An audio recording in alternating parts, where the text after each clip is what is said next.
وقال جل وعلا في مقام آخر ما يلفظ من قول إلا لديه رقيب عتيد. وقال الإمام مسلم رحمه الله حدثنا قتيبة بن سعيد وعلي بن حجر قال حدثنا إسماعيل وهو ابن جعفر عن العلاء عن أبيه عن أبي هريرة أن رسول الله صلى الله عليه وسلم قال أتدرون ما المفلس؟ قالوا المفلس فينا من لا درهم له ولا متاع.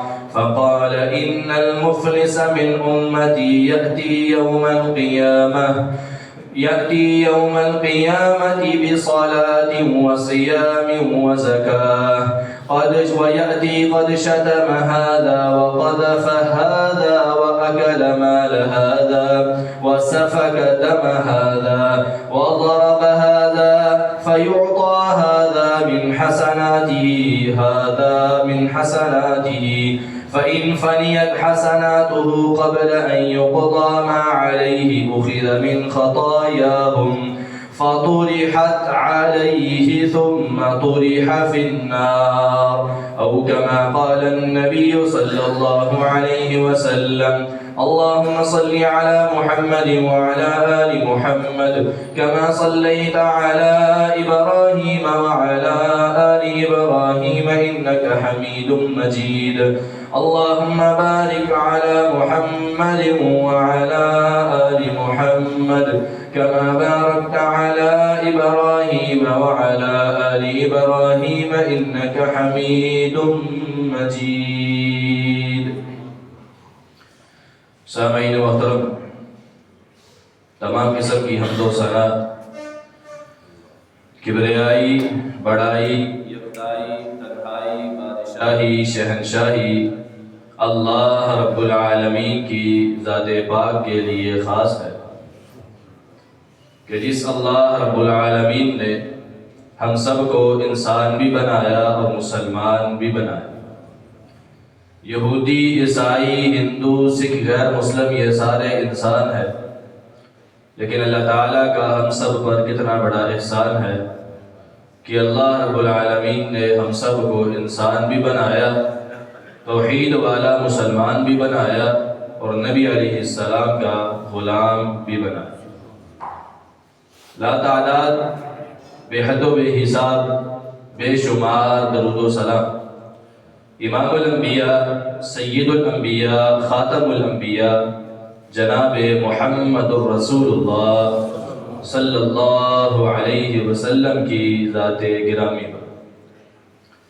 معزز سامعین کرام، معززات سامعات، گزشتہ خطبہ جمعۃ المبارک میں ہماری زبان سے نکلنے والے وہ جملے، وہ کلمات جو اللہ تعالیٰ کو بہت زیادہ محبوب ہیں، بہت زیادہ اچھے لگتے ہیں، ان میں سے چند کلمات اور چند جملے آپ کے سامنے رکھے گئے.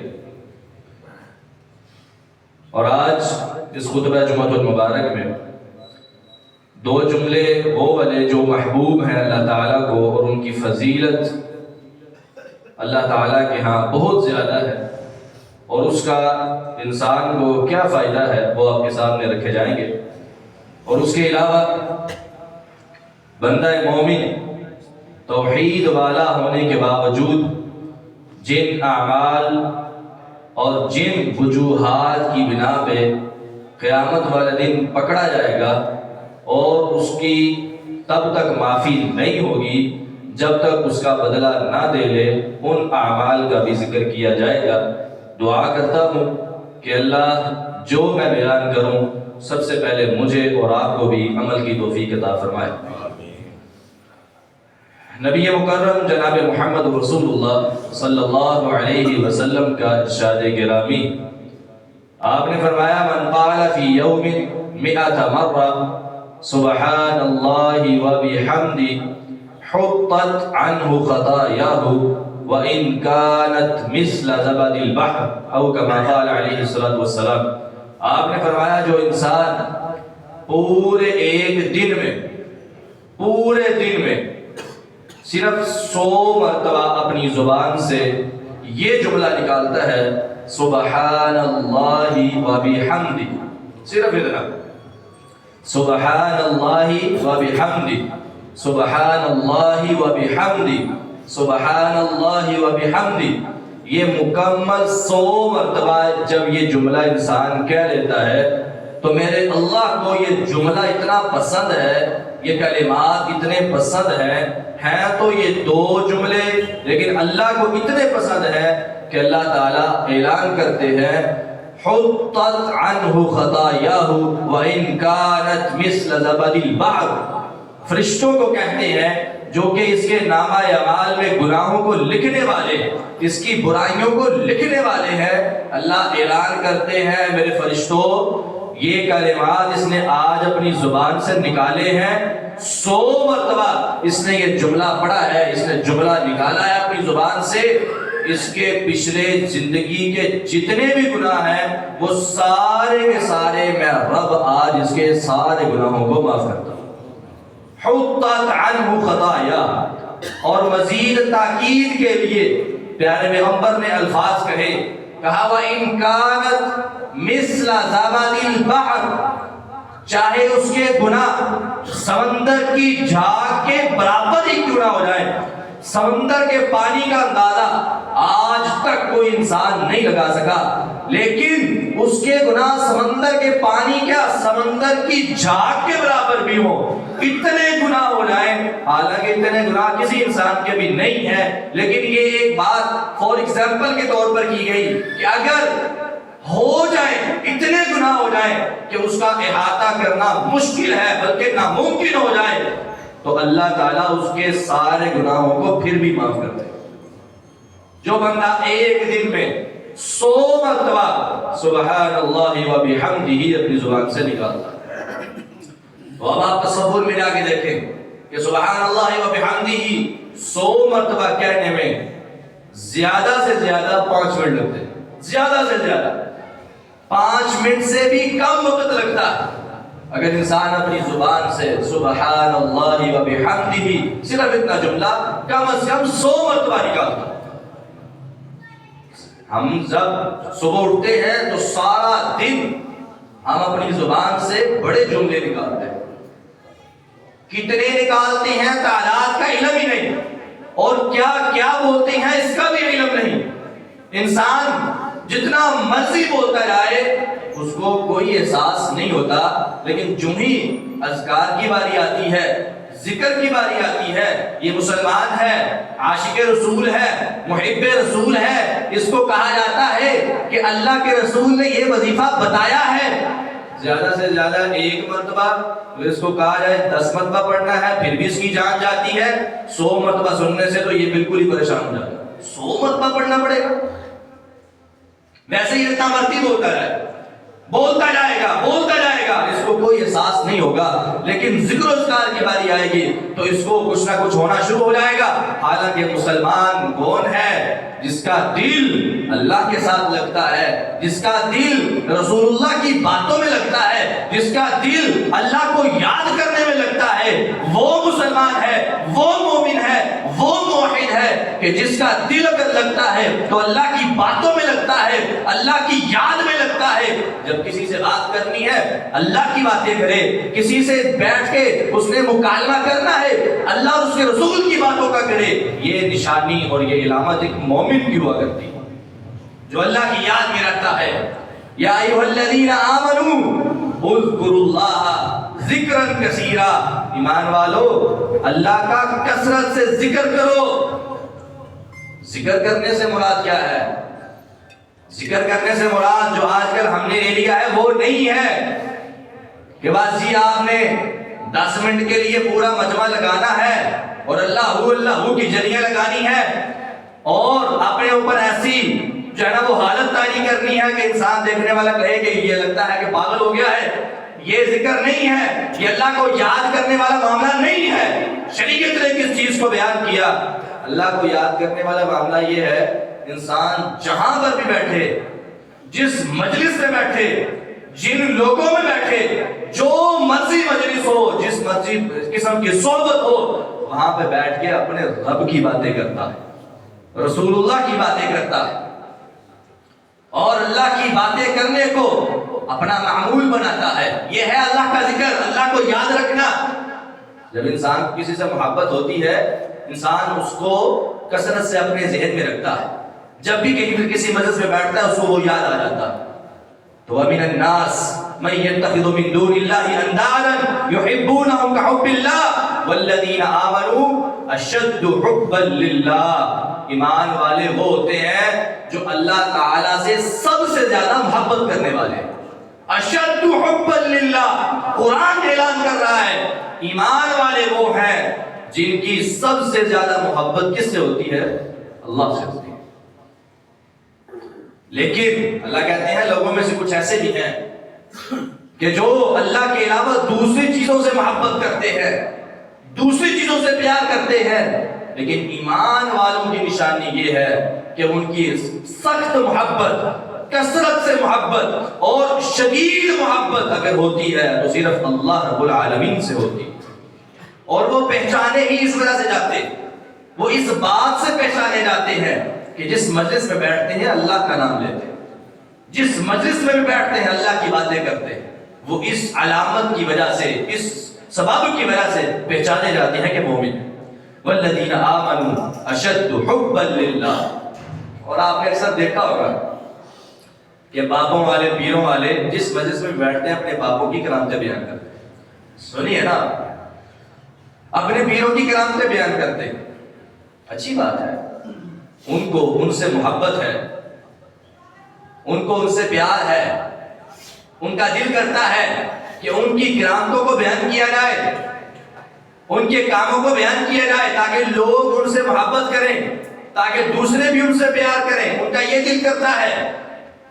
تو کیا اگر وہ ہر مجلس میں اپنے بابے کی, اپنے بزرگ کی, اپنے پیر کی کرامتوں کو بیان کر سکتے ہیں, ان کو ذرہ برابر بھی اس چیز کا احساس نہیں اور یہ سوچ بھی نہیں ہے کہ کہیں لوگ مجھے ملامت نہ کریں, تو ایک ایمان والا, اللہ کی محبت رکھنے والا, اللہ کی یاد میں اپنے آپ کو 24 گھنٹے مبتلا رکھنے والا شخص یہ کیوں سوچتا ہے کہ اگر میں اپنے رب کی بات کروں گا لوگ مجھے ملامت کرنا شروع کر دیں گے, آپ اکرے 24 گھنٹے رب ہی کرتے رہے, مجھے اس چیز کی کیا پرواہ ہے؟ کوئی پرواہ نہیں. میں اپنے رب کی بات کروں, ہر مجلس میں کروں, ہر صحبت میں کروں, ہر قسم کے لوگوں میں کروں. کیوں؟ کیونکہ مجھے ساری کائنات سے زیادہ اگر محبت ہے تو صرف اللہ رب العالمین سے محبت ہے. والذین آمنوا اشد حبا للہ. اس وجہ سے اللہ کو یاد رکھنا اور اللہ کی باتوں پہ عمل کرنا یہ ایمان والوں کی نشانی ہے. دوسرا جملہ اور آخری اچھے جملوں میں سے آخری جملہ, پیارے پیغمبر جناب محمد رسول اللہ صلی اللہ علیہ وسلم کی روایت, کلمتان حبیبتان الی الرحمن. 2 جملے, 2 کلمے ایسے ہیں جو رحمان کو سب سے زیادہ محبوب ہیں, ان سے زیادہ کوئی محبوب نہیں ہے. حبیبتان الی الرحمن, سب سے زیادہ رحمان کو محبوب ہے. ثقیلتان فی المیزان خفیفتان علی اللسان. زبان سے بولنے میں, ادا کرنے میں زیادہ بھاری اور بوجھل نہیں ہے, انتہائی خفیف اور ہلکے جملے انسان جو اپنی زبان سے آسانی سے نکال سکتا ہے. وہ 2 جملے انتہائی آسان ہیں, زبان کے اوپر بڑے ہلکے ہیں, لیکن ثقیلتان فی المیزان, میرا نبی اس بات کی گواہی دیتا ہے, اے میری امت کے لوگوں, زبان پہ تو بڑے ہلکے ہیں لیکن قیامت کے دن جب ترازو قائم کیا جائے گا وہ 2 جملے ہی نیکیوں والے پلڑے کو بھاری کرنے میں کافی ہو جائے. 2 جملے میزان کے اندر وزنی ہیں, بھاری ہیں, لیکن زبان پہ انتہائی ہلکے, انتہائی ہلکے ہیں.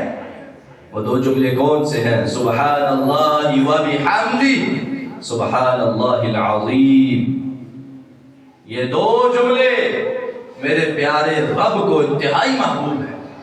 سبحان اللہ و بحمدہ, سبحان اللہ العظیم معنی کیا ہے، ترجمہ کیا ہے، مفہوم کیا ہے؟ اللہ تعالیٰ کی پاکی ہے، سبحان اللہ، اللہ پاک ہے، وَبِحَمْدِهِ اپنی تعریفات کے ساتھ، جتنی تعریفیں اس کی ہیں ساری کائنات میں سے کوئی ایک بھی ایسا نہیں ہے جس کی اتنی تعریفیں ہوں، پوری کائنات ایک لفظ، ساری کائنات کی تعریفوں کو اکٹھا کر لیا جائے، کسی ایک کی بھی اتنی تعریف نہیں ہے، ساری کائنات کی تعریفیں اتنی نہیں ہے جتنی اکیلے اللہ رب العالمین کی۔ کیوں؟ کیونکہ ساری تعریفیں ہیں اس کی۔ اس کی وجہ یہ ہے کہ کسی چیز کے اندر بھی اگر کوئی خوبی موجود ہے، کوئی کمال موجود ہے، کوئی صفت موجود ہے تو وہ عطا کس نے کی ہے؟ اللہ نے۔ کسی چیز کا کوئی کمال نہیں ہے، کسی چیز کی کوئی خوبی نہیں ہے، اگر اچھی ہے تو اللہ کی طرف سے اس نے سب کو خوبیاں دی ہیں، اسی نے دی ہیں، اس کے علاوہ کوئی نہیں ہے جس نے کسی کو کوئی خوبی دی ہو، کوئی صفت دی ہو۔ اسی وجہ سے اگر کسی بھی چیز میں آپ خوبی دیکھیں گے تو فوراً یہی کہا جائے گا کہ ساری تعریفات اللہ کی، الحمدللہ رب العالمین، میرا کوئی کمال نہیں ہے۔ آج کوئی چودھری ہے، کوئی علاقے کا عقل مند انسان، اگر کوئی پنچایتی آدمی ہے وہاں پہ جا کے فیصلے کرتا ہے تو بڑے فخر اور بڑے گھمنڈ سے کہتا ہے میں نے بڑیاں خانداناں دیاں صلح کرائی ہیں، میں نے انہاں بندیاں دے فیصلے کیتے نے۔ بھائی تیرا کیا کمال ہے؟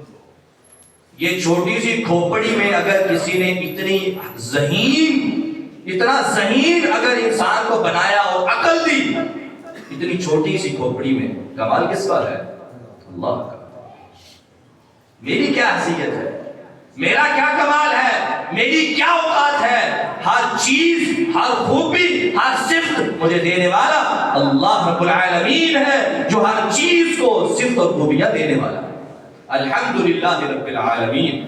اس وجہ سے جب بھی کوئی تعریف کرے تو اپنے آپ میں خوش نہیں ہونا، یہ نہیں کہنا کہ واہ واہ میری لوگ تعریف کرتے ہیں، نہیں، اسی وقت کہنا ہے میرا کوئی کمال نہیں، ساری تعریفات تو اللہ کے لیے، اس نے مجھے یہ خوبی دی، اگر چاہے تو ابھی واپس لے لے، اگر چاہے تو مجھے ابھی بے یار و مددگار چھوڑ دے۔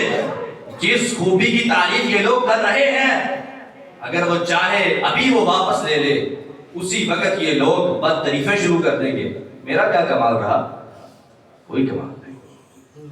سبحان اللہ و بحمدہ، اللہ پاک ہے، ساری تعریفات اس کی ہیں۔ سبحان اللہ العظیم، اللہ پاک ہے اور بہت بڑی عظمتوں والا ہے، وہ بہت بڑا ہے، ساری کی ساری عظمتیں اسی کی ہیں، ساری کی ساری شانیں اس کی ہیں، میری کوئی شان نہیں ہے۔ بہرحال یہ دو جملے اللہ تعالیٰ کو بڑے محبوب ہیں، تفصیل میں چلتے چلے جائیں تو وقت تھوڑا ہے، تفصیل اس کی بہت زیادہ ہے۔ اللہ تعالیٰ ہمیں وہ تمام اچھے جملے اپنی زبان سے نکالنے کی توفیق عطا فرمائے جو اس کو محبوب ہے، جو اس کو پیارے لگتے ہیں، ہمیں ان جملوں کو اپنی زبان سے نکالنے کی رب تعالیٰ توفیق عطا فرمائے۔ خطبہ جمعہ میں خطبے کے اندر میں نے آپ کے سامنے ایک حدیث پڑھی ہے، صحیح مسلم کی روایت ہے، امام مسلم رحمہ اللہ فرماتے ہیں، سیدنا ابو ہریرہ رضی اللہ تعالی عنہ سے روایت ہے، نبی مکرم صلی اللہ علیہ وسلم ایک مرتبہ صحابہ کرام کی مجلس میں بیٹھے ہیں، صحابہ کرام کی مجلس میں بیٹھ کے اللہ کے نبی صلی اللہ علیہ وسلم ایک سوال کرتے، اے میرے صحابہ، اتدرون ما المفلس، اتدرون ما المفلس، کیا تم جانتے ہو کہ میری امت کا مفلس آدمی کون ہے؟ مفلس کسے کہتے ہیں؟ غریب آدمی۔ مفلس کسے کہتے ہیں؟ غریب آدمی۔ تم جانتے ہو کہ میری امت کا غریب آدمی کون ہے، مفلس آدمی کون ہے؟ آج ہم سے کوئی پوچھے تو ہم کیا کہیں گے؟ ہم بھی یہی کہیں گے نا کہ وہ جس کے پاس مال و متا نہیں ہے، ایسے ہی ہے۔ صحابہ کرام نے بھی یہی کہا، اللہ کے نبی اسلام المفلس فینا من لا درہم لہ ولا متاع، اللہ کے نبی اسلام ہم تو اسی مفلس کو جانتے ہیں کہ جس کے پاس نہ درہم و دینار ہو، نہ معلوم متاع ہو، جس کے پاس رہنے کے لیے مکان نہ ہو، جس کے پاس اپنی ضروریات کو پورا کرنے کے لیے مال و متاع نہ ہو، وہ مفلس ہے، وہ غریب ہے۔ اللہ کے نبی اسلام نے کیا کہا تھا؟ کہا میرے صحابہ یہ مفلس نہیں ہے، یہ غریب نہیں ہے، میری امت کا مفلس وہ ہے، المفلس فینا، میری امت کا مفلس وہ ہے، من یأتی یوم القیامہ بصلاۃ وصیام وزکاۃ، کہا قیامت کا دن آئے گا تو اس کی ڈھیروں نیکیاں ہوں گی، یعنی اگر 60 سال کی عمر ہے تو 60 سالوں میں سے اس نے ایک نماز بھی نہیں چھوڑی، بصلاۃ، نمازوں کے ساتھ، وصیام، ہر سال رمضان کے روزے مکمل روٹین کے ساتھ رکھتا ہوگا، اس نے کوئی روزہ نہیں چھوڑا، سارے روزے رکھے، نمازیں بھی ساری پڑھی ہیں، وزکاۃ، اور یہ نہیں ہے کہ وہ کنجوس تھا، نہیں، بلکہ اللہ کی راہ میں بھی بہت خرچ کرتا تھا، زکوٰۃ بھی لے کر آئے گا، نیکیوں کے پہاڑ اس کے پاس ہوں گے۔ سوال پیدا ہوتا ہے نا، اتنی ساری نیکیاں تو پھر غریب کیوں مفلس ہے یہ، کیوں غریب ہے یہ؟ میرے بھائیوں، اس حدیث کی وجہ سے آج میں بھی اپنے گربان میں جھانکوں اور آپ بھی جھانکیں، ہم نیکیاں کرنے میں آگے بڑھتے ہیں، الحمدللہ اللہ نے توفیق دی ہے، ہماری کوشش ہوتی ہے کہ ہم کوئی نماز نہ چھوڑیں، ہماری کوشش ہوتی ہے ہم کوئی فرضی روزہ نہ چھوڑیں، ہماری کوشش ہوتی ہے اگر زکوٰۃ فرض ہو گئی ہے تو فوری زکوٰۃ دے، کوشش پوری ہوتی ہے اور اس پر عمل بھی کرتے ہیں، اللہ ہمیں مزید استقامت عطا فرمائے۔ لیکن فلاں شخص جس کا ذکر حدیث میں آیا اور کہا کہ قیامت والے دن آئے گا، نیکیوں کے پہاڑ لے کر آئے گا، ہر چیز پوری ہوگی، کسی چیز میں کمی کوتاہی نہیں ہوگی، اللہ تعالیٰ کے سارے حقوق اس نے ادا کیے ہیں، لیکن سارے نیکیوں کے پہاڑ لے کر آئے گا نا، فرشتے اس کی نیکیاں دیکھیں گے تو فوری ذہن میں بات آ جائے گی، بس یہ تو سیدھا جنت میں، اس کے تو حساب و کتاب کی ضرورت ہی نہیں۔ حساب و کتاب کی ضرورت اس وقت ہوتی ہے جب برائیاں بھی ہوں اتنی ڈھیر اور نیکیاں بھی ہوں، اس وقت تولا جائے تو پھر یہ بات ساتھ آ جائے کہ بھئی یہ جو ہے اس کی نیکیاں کم ہیں، یہ نیکیاں زیادہ ہیں، تو پھر اس کا حساب و کتاب ہوگا۔ اس کی تو نیکیاں اتنی زیادہ ہیں کہ اگر گناہ ہوں بھی تو اس کی نیکیوں سے کم ہی ہوں گے۔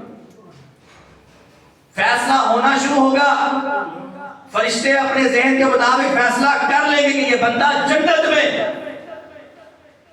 یہ بندہ بھی بڑا خوش ہوگا، میری اتنی نیکیاں ہیں۔ اچانک ایک شخص آ جائے، ایک شخص آئے گا، وَيَأْتِي قَدْ شَتَمَ هَذَا وَقَذَفَ هَذَا وَأَكَلَ مَالَ هَذَا وَسَفَكَ دَمَ هَذَا وَضَرَبَ هَذَا، یہ سارے وہ گناہ ہیں جن کو واللہ ہم اتنا معمولی سمجھتے ہیں کہ شاید ایک دن میں اگر 24 گھنٹے ہیں تو ہم 24,000 مرتبہ وہ گناہ کرتے ہیں، ایسے گناہ سامنے آئے۔ وَيَأْتِي قَدْ شَتَمَ هَذَا، ایک شخص آئے گا، فوری آ کر کہے گا، یا رب یہ بندہ جس کے بارے میں فرشتے گمان کیے بیٹھے ہیں کہ جنتی ہے، اس بندے نے مجھے دنیا میں گالیاں دی، واللہ یہ آپ سب لوگ ایمان سے بتائیے، کیا ہمارے ہاں اس دنیا میں گالی کو کوئی اہمیت دی جاتی ہے؟ اس کو معمولی نہیں سمجھا جاتا، انتہائی معمولی سمجھا جاتا ہے، اور گالی دینے والے شخص کا تکیہ کلام بن چکا ہے، وہ سمجھتا ہے یہ گالی ہے نہیں، اپنی زبان سے آئی تو نکال دی۔ لیکن جس کسی کو بھی گالی دی ہوگی، ایک دی ہوگی تو اس کے حساب سے ہوگا، 2 دی ہوگی تو اس کے حساب سے، گنتی کی جائے گی، جتنے لوگوں کو گالیاں دی ہوں گی وہ سارے لوگ آئیں گے اور اپنی گالیاں گنواتے جائیں گے، یا رب اس نے فلاں کے پہ بھی گالی دی، فلاں کے پہ بھی گالی دی، اتنی گالیاں دی تھیں، تو اللہ کہیں گے معاف کرتے ہو اس کو؟ کہا نہیں، اس آج کے دن معافی کوئی نہیں ہے، ہمیں تو اس کا حساب چاہیے۔ یہ اللہ کی عدالت ہے، دنیا کی عدالت نہیں، اللہ کی عدالت ہے۔ اللہ کی عدالت میں کسی کے ساتھ بھی زیادتی نہیں کی جائے گی. اوتے فرشتے نہیں کہنے کہ ہاں ایتھے مکمکا کرنے کے کہ جانے, بلکہ فوری اللہ کے دربار میں فیصلہ جائے گا اور فیصلہ کیا جائے گا. اللہ فیصلہ کریں گے. فیصلہ یہ کیا جائے گا کہ جس شخص نے گالی دی ہے, نیکیوں کے پہاڑ لے کے آنے والا شخص, اس کی نیکیوں میں سے ڈھیر سی نیکیاں لی جائے اور یہ تمام لوگ جو آنے والے ہیں ان کو نیکیاں دے دی جائیں. اس کی نیکیوں سے کثیر تعداد کا ایک حصہ نیکیوں کا لیا جائے گا, ایک بندے کو دیا جائے گا, وہ چلا جائے گا. دوسرا گالی والا آئے گا, اس کو دیا جائے گا, چلا جائے گا. تیسرا آئے گا. اس طرح کرتے کرتے اس کی نیکیوں کا کثیر تعداد میں حصہ گالیوں والے شخصوں میں پورا ہو جائے گا. اس کے بعد نیکیاں کم ہو رہی. یہ اپنی نیکیوں کی طرف دیکھے گا اور پریشان ہوگا. گالیوں والے سارے افراد ختم, چلا جائے گا. ابھی اپنی نیکیوں کی طرف دیکھ رہا ہے اور اس کے دل میں ابھی بھی کچھ حوصلہ موجود ہے کہ میری نیکیاں ابھی بھی باقی ہیں. ایک اور شخص آ جائے گا, آگے کہے گا وَقَذَفَ هَذَا, یا رب دنیا کے اندر اس نے مجھ پر ایسا الزام لگایا تھا جو کہ کام میں نے کیا نہیں تھا. میں نے نہیں کیا تھا, اس نے الزام لگایا تھا. دنیا کے اندر اس کی چودراہٹ تھی, لوگ اس کی بات کو فالو کرتے تھے, لوگ اس کی بات کو مانتے تھے, اس کی ویلیو تھی, اس کی قدر تھی لوگوں کے سامنے. اس نے لوگوں کے سامنے کہا کہ اس بندے نے یہ گناہ کیا یا یہ کام کیا, حالانکہ اللہ تو بھی جانتا ہے میں نے یہ کام نہیں کیا تھا, اس نے مجھ پہ الزام لگایا تھا, آج مجھے اس کا حساب چاہیے. اللہ, میرے پیارے بھائیوں, آج سب ہم اپنے آپ کو دیکھیں. کیا ہماری عدالتوں میں جو فیصلے ہو رہے ہیں, ایک نہیں, دو نہیں, 100 نہیں, 1000 نہیں, کروڑوں کی تعداد میں فیصلے ہوتے ہیں جھوٹے گواہیوں کی بنیاد پر, جھوٹے گواہوں کی بنیاد پر. ان جھوٹے وکیلوں کا کیا ہوگا, ان جھوٹے گواہوں کا کیا بنے گا, اور ان لوگوں کا کیا بنے گا جو خود غلط تھے لیکن جھوٹی گواہیاں ڈال کے اپنے آپ کو سچا ثابت کر لیا اور مظلوم کو نیچا دکھا دیا. دنیا میں تو کامیاب ہو گئے, دنیا میں تو یہاں پہ اپنے آپ کو بڑا منوا لیا, لیکن قیامت والے دن جو ٹوٹی پھوٹیاں نیکیاں تھیں وہ ساری کی ساری لی جائیں گی, اور جن لوگوں پر اس نے الزام لگایا تھا ان کو دے دی جائے. کثیر تعداد نیکیوں کا ایک حصہ پھر کم ہو جائے. اب یہ پریشان ہو گیا, اس کو فکر لاحق ہوگی کہ میری نیکیاں اتنی زیادہ, ساری زندگی میں عبادت کرتا رہا, ایک نماز بھی جماعت کے بغیر نہیں پڑھی بلکہ جماعت کے ساتھ پڑھتا رہا, اتنی ساری نیکیاں میری یہ لوگ لیتے جا رہے ہیں, میں کیا کروں. پریشان ہوگا, فکر لاحق ہوگی. لیکن جن لوگوں پر اس نے دنیا میں ظلم کیا وہ لوگ تو نہیں سمجھیں گے نا, وہ لوگ آئیں گے. ابھی یہ الزام والے لوگ ختم ہوں گے, ایک اور ٹولی آ جائے گی, گروہ آ جائے گا اور کہے گا وہ اکل مال ھذا, یا رب اس نے دنیا میں میرا ناحق مال کھایا تھا, میرا ناحق مال کھایا تھا. رشوت لینے والوں ناحق مال کھایا تھا, سودی کاروبار کرنے والوں ناحق مال کھایا تھا. قیامت والے دن آئے گا ایک بہت بڑا گروہ, پوری زندگی میں جس کا بھی اس نے مال کھایا ہوگا ناحق, وہ سارے کے سارے آ جائیں گے اور کہیں گے یا رب ہمیں انصاف چاہیے. یہ میرے رب کی عدالت ہے, اللہ کی قسم انصاف کے بغیر معافی نہیں ہے, انصاف کے بغیر کوئی خلاصی نہیں ہے. میرا رب فیصلہ کرے گا. جتنے لوگ ہیں ان تمام لوگوں کو اس کی نیکیوں میں سے حصہ ایک لیا جائے, کثیر تعداد میں نیکیاں ان لوگوں کو دے دی جائے. اب اس کی نیکیاں ختم ہو جائیں, نیکیاں ختم, لیکن لوگ اپنا بدلہ لینے والے ختم نہیں. مزید لوگ آئیں, وَصَفَكَ دَمَ هَذَا وَضَرَبَ هَذَا, آئیں گے یا رب اس نے ناحق دنیا میں میرا خون بہایا تھا, مجھے مارا تھا, نہ حق خون بہایا، بسنت کی خوشیاں منانے والے اور لوگوں کو پتنگ بازی پہ ابھارنے والے اور پتنگ بازی کرنے والے، وصفا کا دم ہاذا وزارہ بہاذا، مارنے والا شخص اور خون بہانے والا شخص قیامت کا دن آئے گا۔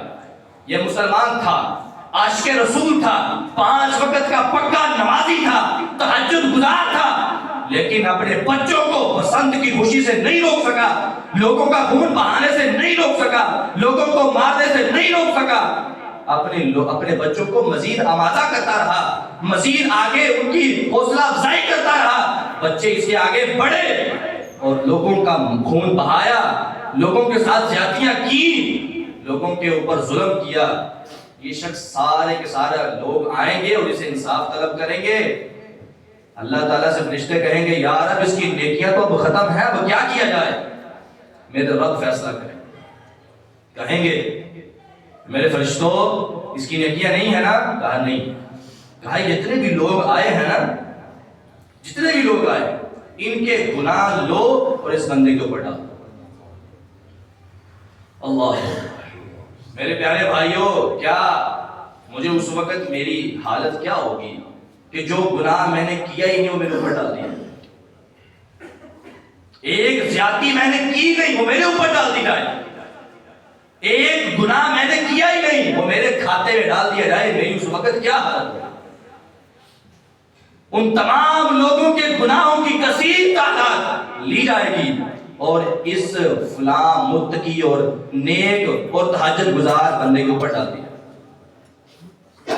یہ وہ بندہ ہے جو قیامت والے دن آیا تھا، فرشتے گمان کر رہے تھے یہ تو سیدھا جنتی ہے، لوگ سارے دیکھ رہے تھے گمان کر رہے تھے یہ تو سیدھا جنتی ہے، جس طرح لوگ آج گمان کرتے، جس طرح لوگ آج دیکھتے ہیں اس نام نہاد نمازی کو، اس نام نہاد نیکیاں کرنے والے کو، اس نام نہاد نیک بندے کو، لیکن لوگوں کے سامنے تو نیک بنتا تھا، لوگوں کے سامنے تو نیکی کی دعوت دیتا تھا، لوگوں کے سامنے صحیح ساری کی ساری نمازیں اور روزے ہر چیز نیکی والی کرتا تھا، لیکن حقوق العباد کے اندر اتنا غفلت میں تھا، حقوق العباد میں اتنا زیادہ نقصان میں تھا، کمی میں تھا۔ قیامت والے دن اس بدبخت کی یہی حالت ہوگی کہ سب کے سب سارے لوگوں کے گناہ لیے جائیں گے اور اس نام نہاد نیک بندے میں ڈال دیے جائیں گے۔ پھر کیا ہوگا؟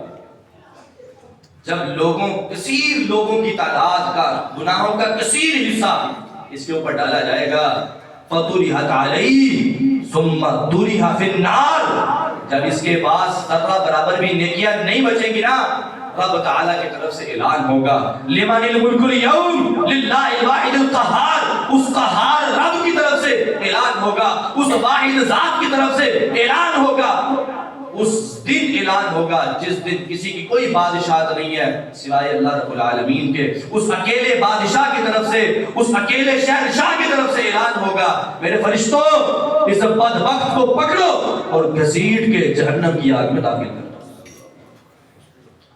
طُرِحَ فِي النَّارِ، اس بندے کو گھسیٹ کے لے جایا جائے گا، نام نہاد نیک بندے کو جہنم کی آگ میں داخل کر دیا۔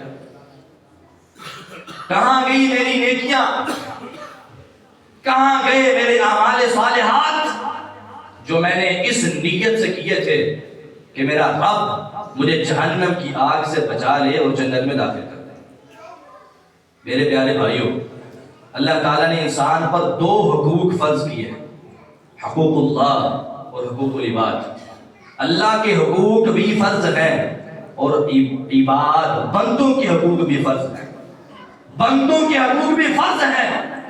آج میں اپنی نمازوں کو، اپنے روزوں کو، اپنے زکوٰۃ اور اپنے حج ساری کی ساری نیکیوں کو بندوں کے حقوق کے درمیان لے آتا ہوں۔ شریف آدمی، ایک گنہگار آدمی سمجھتا ہے یار نیک بندہ ہے انہوں کی کہنا ہے، تے نیک بندہ سمجھتا ہے کہ میری نیکیاں ہی انیاں نے کہ میں جو مرضی کرا مینوں دنیا کائنات جب کوئی بندہ کچھ نہیں کہہ سکتا۔ اپنی نمازوں کو حقوق العباد کے آڑے لاتا ہے، اپنے روزوں کو حقوق العباد کے آڑے لاتا ہے اور نماز اور روزے کی بنیاد پہ ہر گناہ کرتا جا رہا ہے، ہر زیادتی کرتا جا رہا ہے، ہر ظلم کرتا جا رہا ہے، اس کو روکنے والا کوئی نہیں ہے۔ کیوں جی؟ کیوں جی؟ یہ نیک بندہ ہے، یہ تہجد گزار ہے۔ واللہ تب تک بندہ نیک نہیں ہے جب تک بندوں کے حقوق کی پاسداری نہیں کرتا ہے، جب تک بندوں کے حقوق پورے نہیں کرتا ہے۔ اللہ تعالیٰ کے ہاں ایسا بندہ ذرہ برابر بھی نیک نہیں ہے، اور اللہ تعالیٰ کے ہاں اس کی کوئی حیثیت نہیں۔ حقوق اللہ پورے کرو ضروری ہے، لیکن حقوق العباد اس کے اندر کمی کوتاہی نہ کرنا، اس کے اندر کمی کوتاہی نہ کرنا۔ دنیا کے اندر ظلم برداشت کر لو، دنیا کے اندر تھوڑی سی غفلت برداشت کر لو، لیکن حقوق العباد میں ذرہ برابر بھی غفلت نہ کرنا، کمی نہ کرنا، کوتاہی نہ کرنا۔ اللہ تعالیٰ کے ہاں اس کا معاملہ سخت ترین معاملہ، اللہ تعالیٰ اس کی پوچھ گچھ کرنے والا ہے۔ اللہ تعالیٰ ہمیں حقوق العباد کو مکمل ادا کرنے کی اور حقوق اللہ کی پاسداری کرنے کی بھی توفیق عطا فرمائے۔ وآخر دعوانا الحمدللہ۔ وقت کافی ہو گیا ہے، لیکن ایک بات انتہائی ضروری سمجھتا ہوں کہ آپ کے سامنے کروں۔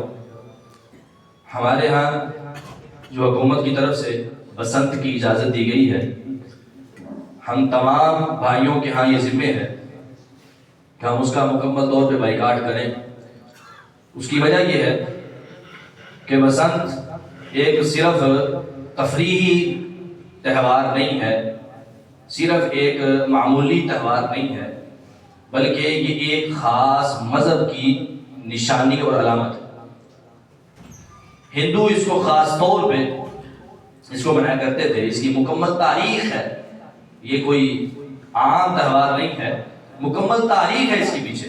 تفصیلات میں نہیں جانا چاہتا، لیکن یہ تہوار اور یہ بسنت منانا اسلام میں قطعاً اس کی اجازت نہیں ہے۔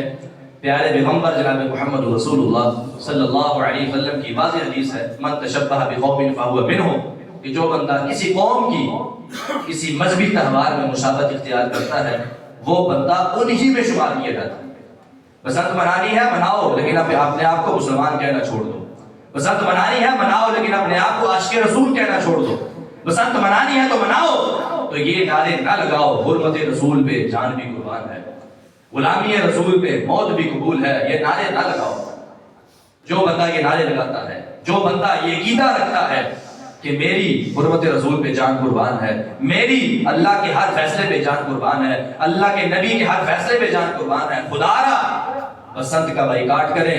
میں نہیں جانتا کہ اس بات کو کرنے کے بعد میرے ساتھ کیا ہو سکتا ہے، لیکن واللہ حق کہنے سے ہم نہیں رکیں گے انشاءاللہ، حق بات کہنے سے ہم نہیں رکیں گے انشاءاللہ، اور اس کا مکمل بائیکاٹ کریں گے، اور اپنے جو متعلقین ہیں ان کو بھی مکمل طور پہ اس بات سے ہم ان کو آگاہی دیں گے کہ یہ اسلامی تہوار نہیں بلکہ غیر اسلامی جو لوگ ہیں ان کے ساتھ حوصلہ افزائی ہے، ان کی حوصلہ افزائی ہے، اور ان کے ساتھ انسان اپنا جو ہے وہ محبت اور عقیدت کا معاملہ پیش کرتا ہے اور کہتا ہے کہ ہم اپنے اسلام کے معاملے میں، دین کے معاملے میں اتنے بغیرت ہو چکے ہیں کہ ہم جو بھی ہمیں تفریحی معاملہ آئے گا ہم بغیر سوچے سمجھے اس میں داخل ہو جائیں۔ خدا را اس کا بائیکاٹ کریں، اسلام کے خلاف ہے، قرآن کی تعلیمات کے خلاف ہے، حدیث کی تعلیمات کے خلاف ہے، اور یہ ہندوانہ رسم ہے، اور ہندوانہ رسم کے ساتھ ہمارا کسی قسم کا کوئی تعلق نہیں ہے۔ اللہ نے ہمیں مسلمان بنایا ہے، ہمیں مومن بنایا ہے، ہمیں محب رسول بنایا ہے، ہم اللہ کے رسول کے ہر حکم پہ ہر چیز کو چھوڑنے والے ہیں۔ مومن کی نشانی یہ ہے ان یقولوا سمعنا واطعنا، کہ وہ اللہ کی بات سنتا ہے، یہ حدیث رسول سنتا ہے تو فوری کہتا ہے کہ میں نے سن لیا اور میں نے مان لیا۔ یہ نہیں کہتا کہ میں فلاں چیز کو دیکھتا ہوں، دنیا داری کو دیکھتا ہوں، فلاں معاملے کو دیکھتا ہوں، اگر میں نے یہ کیا تو میرے ساتھ یہ ہو جائے گا، اگر میں نے یہ نہ کیا تو یہ ہو جائے گا۔ ہر چیز ایک طرف ہے، محمد رسول اللہ کا فرمان ایک طرف صلی اللہ علیہ وسلم۔ آپ نے ہمیں یہ جو بات کہی ہے کہ جو بندہ اس قوم کی مشابہت اختیار کرے گا وہ انہی میں شمار کیا جائے گا، وہ مسلمان نہیں ہے۔ قیامت والے دن اس کا معاملہ اور اس کا حساب و کتاب ہندوؤں کے ساتھ کیا جائے گا۔ یہ کوئی معمولی تہوار نہیں ہے، اس سے بچیں، خود بھی اور اپنے اولاد کو اور اپنے خاندان والوں کو بھی اس سے بچائیں۔ اللہ ہمیں اس کی توفیق عطا فرمائے۔ یہ بہت بڑی بات ہے، اگر آپ اس سے بچ جاتے ہیں تو انشاءاللہ اس کا فائدہ ہے. اگر نہیں بچیں گے تو انشاءاللہ مجھ سے جو ذمہ داری تھی وہ آیت وہ نہیں ہوتی، ختم ہو جاتی ہے. میں نے آپ کو بتا دیا، میں نے اپنی طرف سے اپنی حجت تمام کر دی ہے. آپ تمام بھائیوں سے میری گزارش ہے کہ اس تہوار سے بچیں، لوگوں کی جانوں کو ضائع ہونے سے بچا لیں. یہ آپ کے اختیار میں ہے، اگر آپ کرتے ہیں اس کا جواب دے بھی آپ ہیں. اللہ تعالی ہمیں دین اسلام کی مکمل تعلیمات پہ عمل کی توفیق عطا فرمائے، اور جو چیزیں دین اسلام کے خلاف ہیں ان سے بچنے کی توفیق عطا فرمائے. بیماروں کی صحت کے لیے دعا کریں. جتنے مسلمان بیمار ہیں اللہ تعالی صحت کامل عاجلہ عطا فرمائے. جتنے موحد مسلمان دنیا سے چلے گئے اللہ تعالیٰ ان کو جنت الفردوس کا داخل عطا فرمائے. ربنا ظلمنا انفسنا وان لم تغفر لنا وترحمنا لنكونن من الخاسرين. ربنا آتنا في الدنيا حسنة وفي الآخرة حسنة وقنا عذاب النار. اللهم اشف مرضانا ومرضى المسلمين والمسلمات. اللهم اشف مرضانا ومرضى المسلمين والمسلمات. اللهم اغفر لجميع المسلمين والمسلمات وللمؤمنين والمؤمنات للأحياء منهم والأموات. اللهم وفقنا لما تحب وترضى. اللهم وفقنا لما تحب وترضى. اللهم وفقنا لما تحب وترضى. اللهم طهر قلوبنا من النفاق وأعمالنا من الرياء وألسنتنا من الكذب وأعيننا من الخيانة، فإنك تعلم خائنة الأعين وما تخفي الصدور. سبحان ربك رب العزة عما يصفون وسلام على المرسلين والحمد لله رب العالمين.